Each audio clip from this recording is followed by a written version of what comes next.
High in the Blue Ridge Mountains, the first frost didn't just sit on the grass, it bit into the dirt. It was late October, and the air already tasted like iron and coming snow. Down in the valley, the town of Hazel Creek was buzzing with the nervous energy of people trying to outrun the calendar. Pickup trucks loaded with plywood and fiberglass insulation cluttered the roads. Hammers banged against cheap 2x4s as neighbors rushed to patch up drafty trailers and slap vinyl siding over rotting logs. They were building fast, loud, and fragile. Elias Vance was doing none of that. At 60, Elias looked like he had been carved out of the very limestone he was currently wrestling. He was a stoic and solitary figure, known around town mostly for his silence and the way his eyes seemed to look right through you. While the rest of the county was building up, Elias was digging down. He stood alone on a narrow shelf of land cut into the steep slope, his boots caked in red clay. He wasn't using power tools. No generator hummed in the background. There was only the clink-scrape of a heavy steel pry bar against rock. Elias was levering a massive slab of rough limestone, inch by agonizing inch, into a trench he'd cut into the mountainside. To the locals driving by on the lower road, it looked like madness. Tom Garrett, a local contractor with a loud laugh and a newer truck than he could afford, slowed down as he passed. He leaned out the window, his breath puffing in the chill air. "Hey, Vance," Tom hollered, a smirk playing on his face. "You digging a storm cellar or your own grave up there?" Elias didn't pause. He didn't look down. He threw his weight against the iron bar, his shoulder muscles bunching under his worn canvas jacket. With a dull thud, the stone seated itself into the earth. Tight, heavy, and permanent. "Sun won't keep you warm, old man," Tom yelled again, looking for a reaction. "Radio says this winter's gonna be a killer. You ought to be buying propane like the rest of us." Elias finally straightened up. He wiped sweat from his forehead with the back of a dirty glove and looked down at the road. He didn't shout back. He possessed a cynical wisdom that made arguing feel like a waste of oxygen. He knew something Tom didn't. He knew that plywood warps and propane runs out. But the mountain? The mountain holds its temperature. "Let him talk," Elias muttered to himself, his voice rough like gravel. He looked at the sky. It was a flat, bruised purple over the ridgelines. The wind was picking up, stripping the last dead leaves from the oaks. It wasn't just winter coming. It was a reckoning. Elias picked up his pry bar. He wasn't building a house for comfort. He was building a fortress against the cold, and he was the only soldier in this war who knew the enemy was already at the gates. The wind on the ridge had teeth now, gnawing at the exposed roots of the pines. Elias didn't stop working until a sound cut through the rhythmic clink of his pry bar. It wasn't the wind, and it wasn't a coyote. It was the rustle of cheap plastic coming from the unfinished pole barn he used for storage. Elias didn't call out. He wasn't the kind of man to give a warning shot. He walked over, his boots silent on the packed earth, and gripped the edge of a blue tarp covering a pile of hay. With one sharp motion, he ripped it back. Curled underneath wasn't a raccoon or a stray dog. It was a boy. Caleb, 15 years old and looking closer to 12, scrambled backward, his heels slipping in the dirt. He was defensive and skittish, eyes wide with panic. He was drowning in an oversized hoodie that offered zero protection against the mountain chill, and on his feet were canvas sneakers that had surrendered to the mud miles ago. "I didn't steal nothing," Caleb stammered, his voice cracking. He held up his hands, revealing knuckles raw from the cold. Elias stood over him, impassive as a judge. He looked at the boy's shivering frame, noting the exhausted slump of his shoulders. He didn't ask where the kid's parents were. He didn't ask why he was trespassing. In the high country, questions were a luxury. Survival was the only currency that mattered. "Get up," Elias grunted. "Ground'll sap the heat right out of your bones before I can even decide if I'm going to run you off." He turned his back on the boy, a calculated move, and walked to a small fire pit where a battered tin coffee pot sat on the coals. He poured a cup of black coffee that looked thick enough to chew and pulled a piece of hardtack biscuit from his pocket. Caleb lingered by the barn, hesitant, weighing the threat of the old man against the certainty of the freezing wind. Hunger won. He crept closer. Elias tossed the biscuit. Caleb caught it, fumbling with numb fingers, and tore into it with feral intensity. "That ain't charity," Elias said, his voice flat. He pointed a gloved finger toward the limestone slab he'd been wrestling earlier. "That's a down payment. You eat my food, you burn my calories. Now you owe me work." Caleb swallowed hard, wiping crumbs from his mouth. I don't know how to build stuff. I didn't ask for a resume. I asked for muscle." Elias kicked the steel pry bar toward the kid. "That rock needs to sit flush with the wall. Gravity wants it down. I want it sideways. We're going to argue with gravity until I win." For the next hour, there was no talk. There was only the grunt of effort and the scrape of stone. Caleb was clumsy at first, trying to use brute strength he didn't have. Elias watched him struggle, unyielding, until the boy was about to collapse. Only then did Elias step in. He didn't take the bar. He adjusted the fulcrum. "Don't fight the weight, son," Elias muttered, correcting the angle. "Make the mountain do the lifting." When the rock finally settled into place with a solid thud, Caleb slumped against the cold earth, chest heaving. He looked at his hands, then at the wall. It was the first time in a long time he had built something instead of running away from it. Elias poured the last of the coffee into the tin cup and handed it to the boy. "Drink," Elias said. "We got 3 more to set before the snow hits." The blizzard didn't knock. It kicked the door in. By mid-January, the Blue Ridge was locked in a relentless freeze that turned the pines into glass sculptures. The temperature dropped so low that the air itself felt brittle, ready to snap. Down in the valley, the situation was getting ugly.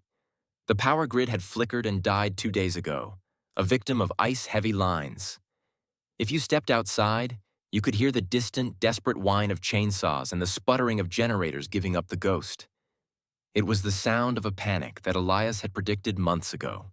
Up on the ridge, inside the earth-sheltered fortress, there was no panic. There was only a heavy, deliberate silence. Caleb sat by the hearth, watching a small, glowing bed of coals.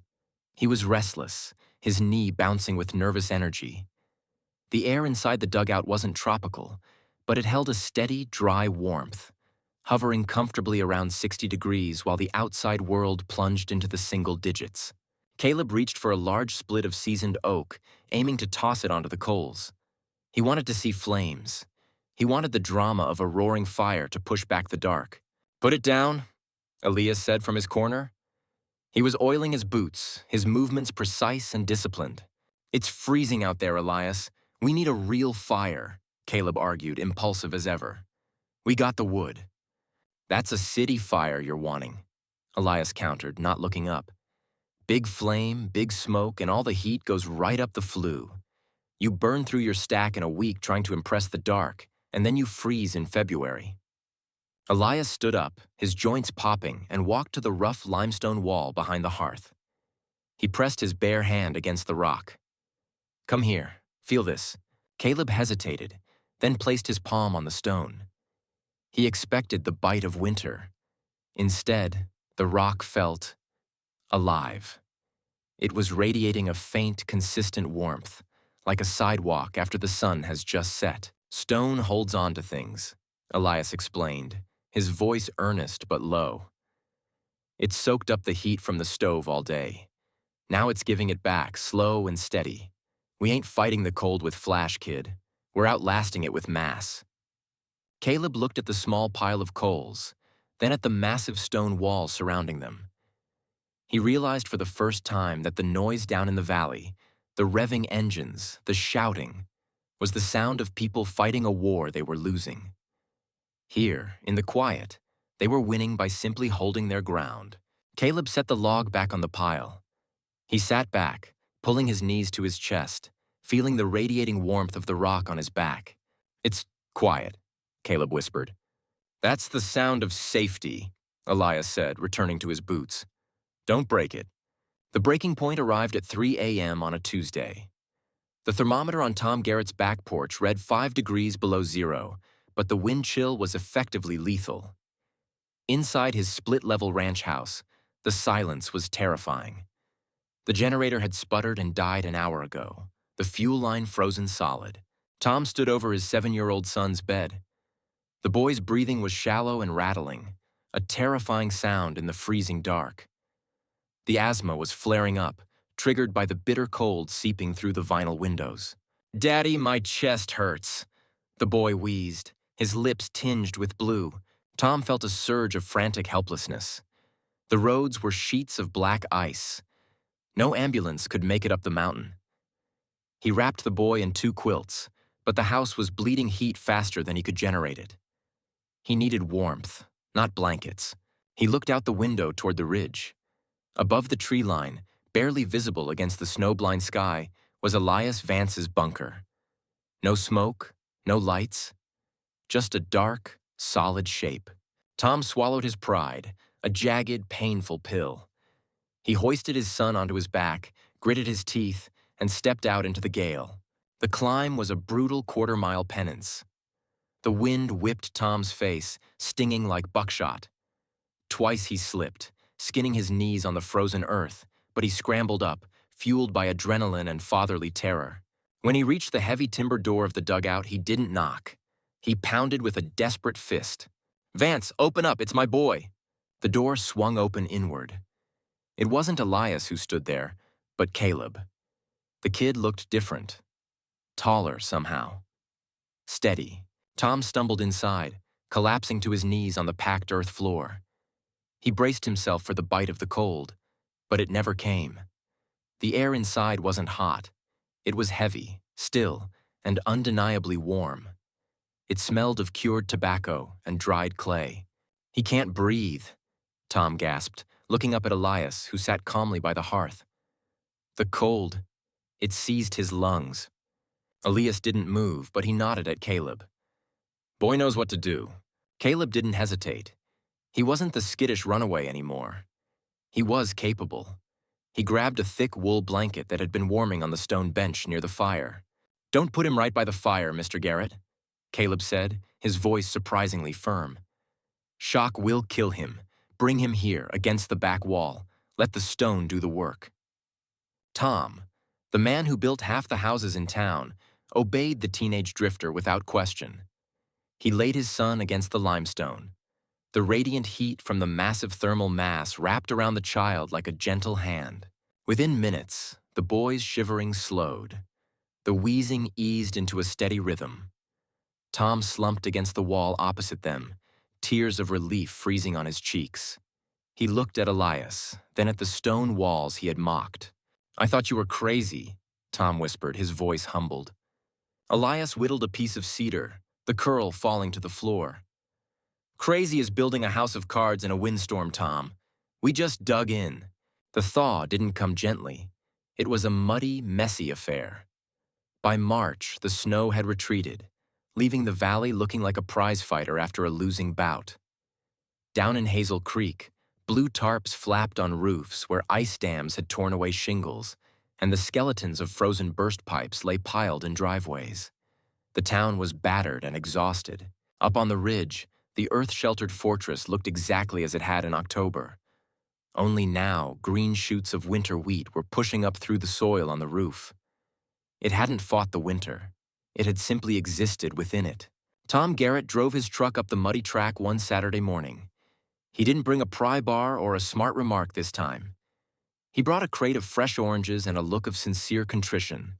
Elias was outside, sharpening a splitting maul. Caleb was nearby, stacking the seasoned wood they hadn't needed to burn, a surplus of survival. Tom stepped out of the truck. He looked at the stone walls that had saved his son's life, then at the old man. "House held up," Tom said, kicking a tire. "It was the Appalachian way of saying I was wrong and you were right." Elias didn't gloat. He just nodded. "Stone usually does." Tom turned to Caleb. The boy stood straighter now.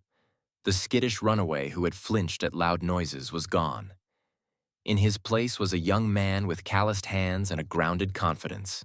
"My boy is breathing easy today," Tom said, his voice thick. He extended a hand toward Caleb. Not a handout, but a handshake. A man's handshake. "You kept a cool head, son. You did good work." Caleb took Tom's hand. The grip was firm. For a kid who had spent his life being invisible or unwanted, that handshake was worth more than any paycheck. He looked at Elias, waiting for a nod.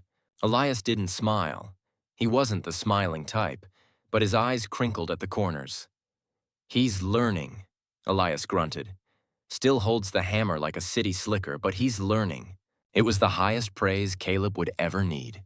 As Tom drove away, leaving the two of them on the ridge, the lesson was clear. Survival isn't about having the newest gear or the loudest generator.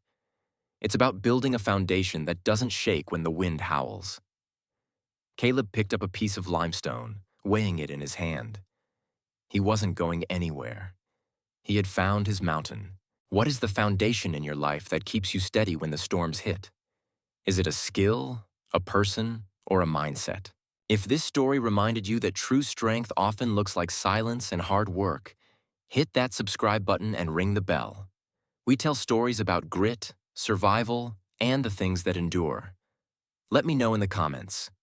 Would you have survived a winter in Elias's fortress? See you in the next story.